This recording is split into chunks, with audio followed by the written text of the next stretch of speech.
Go for it. When I was growing up, the warning signs that were not noticed by the school system or the teachers or even the church group is I was a hider. I literally spent every recess in seventh and eighth and ninth grade under a weeping willow tree, and no one noticed. I was the student that tried to get the teacher's attention by being the teacher's pet. I was inappropriate in my humor because I didn't know social skills. So I was either isolating or I was being a jokester. Those were the signs. I think the major sign was I couldn't look anybody in the eyes. I would look down when I walked in the hallway. I wouldn't look directly into eyes. I would bump into a wall and say, "I'm sorry."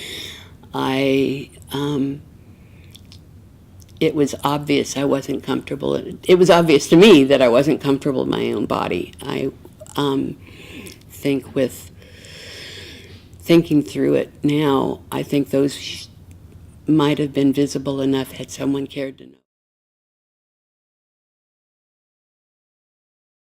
I started feeling suicidal in my very early 20s. My mom had died. We were living with my father, and we had just literally kidnapped my 13-year-old sister. I was 21, from the home, and we being my older sister and we took my 13-year-old sister out of the home because of the alcohol abuse and the incest that was going on. It was a good move at the time, and what happened is it all collided in my brain at the same time. The newness of taking care of a 13-year-old, of only being 21, having a new job, and living on my own for the first time. I was overwhelmed, and I felt what's best described to me is there's just a darkness that came into my brain, and I couldn't think clearly. I really thought I was a waste of space, and I decided it would be better if I wasn't there. And I had not yet had any kind of counseling, or other than talking to school counselors that told me just to buck up and deal with it, but didn't give me directions as to help at that time. But I did understand what isolation was, and I worked for a police department at the time, and the people there knew me as a jokester and the funny girl, but I would come home, isolate, not socialize, and spent an awful lot of time crying, and was not aware that that was actually called depression. I just felt that I was a mistake, and no matter what or who or where I was, I never felt whole, and I didn't feel like a part of what was going on. I felt like I was an observer to my own life with no controls. When I came to the point of making an attempt at suicide, it wasn't well thought out. I was taking my meds. I had allergy pills at that time. I had asthma, and I thought, what would happen if I took all of these? And maybe that would be the way to cope. And so I did. I took half a bottle of allergy meds, and I wasn't giving any thought that I was sharing a bedroom with my older sister. I didn't give thought to the fact that I was going to be leaving her holding the bag with my younger sister. I just wanted to get away from the pain and it's hard to say this, but I did not at that time know what it was like to not be afraid. No matter what I did, I was always afraid. And I didn't ever feel like I was handling anything correctly. They called that second guessing, but it was to such an extreme that I just didn't have a clue. And I was drowning. And I just know that for me that night was just so dark. I didn't care if I woke up. I felt hopeless. I knew I was powerless. I had tried to find direction of how to take care of myself. It could not. And so I decided to take the pills. Okay, the day that when I woke up, I did not tell my older sister that I had tried to attempt suicide. In fact, she didn't know until I joined Brave Faces 4 years ago. And I'm not 21 anymore, so that was sort of a surprise to her. But I knew I had to find a direction, so I started looking for a psychologist and went through a number of psychologists to find someone that I could relate to or could relate to me. It was quite a search. As I said, I started out in my 20s. It took until my 40s to find some place that I really felt understood what was going on. Though I didn't feel suicidal, I still knew I had a direction, and that was healthier than where I was. And the ultimate thing that helped me most was an association called Adult Children of Alcoholics. And they had a retreat program where I lived every 3 months. And I learned the tools there of, well, first I learned that I wasn't alone. And not that I shared anything, but I could look and see where I could be in the future by accepting myself, and where I had been, because we were in all different stages of healing and recovery. It was quite a powerful thing. I went to that religiously for 4 times a year for 11 years, and learned that for the first time found out the word options and choices.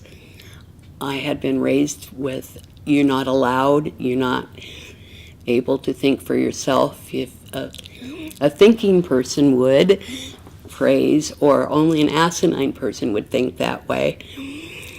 And it took almost 10 years to understand that I, one, had a brain, and two, I could use it, and it was a choice to believe what my mom said on her deathbed was that I was the worst mistake she had ever made, and that was her truth, but it wasn't the truth. And she died when I was 22. But from 22 to 40, I believed her truth, but not my own. And ACAA, Adult Children Alcoholics, taught me that I had worth, that I wasn't a mistake, and it was a choice to think that way. At 21 is when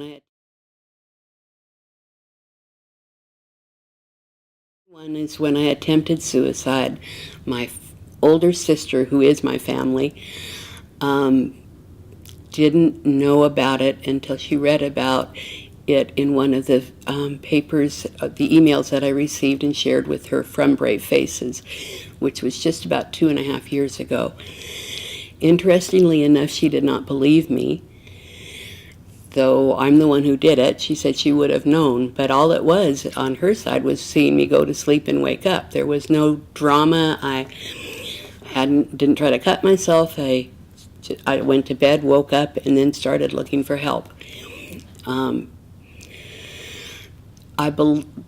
I did not know how to broach it with her because there was so much shame attached that I could leave her in a position of taking care of a 13-year-old, have financial responsibility for taking care of a 13-year-old, and I didn't think of any of that till the day after I tried. And so it wasn't something I was wanting to voluntarily say, hey, guess what I did last night? Because I knew it was wrong. It wasn't wrong, but it was not a healthy choice. And I didn't know how to explain it then, and I don't know how to get her to understand it now. We were raised with the same family dynamics.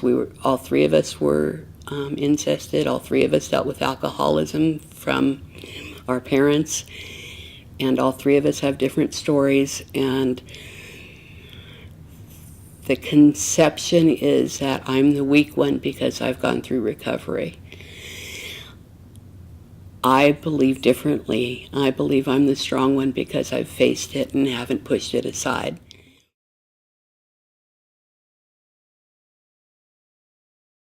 And my first piece of advice is to pay attention. If you had someone noticed that I was isolating, had someone noticed that I was very good at disappearing and asked me about it, I think it would have helped.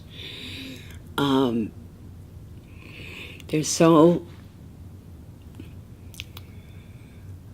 can walk into a room today and tell you 90% with 90% accuracy who has been abused and who's hurting.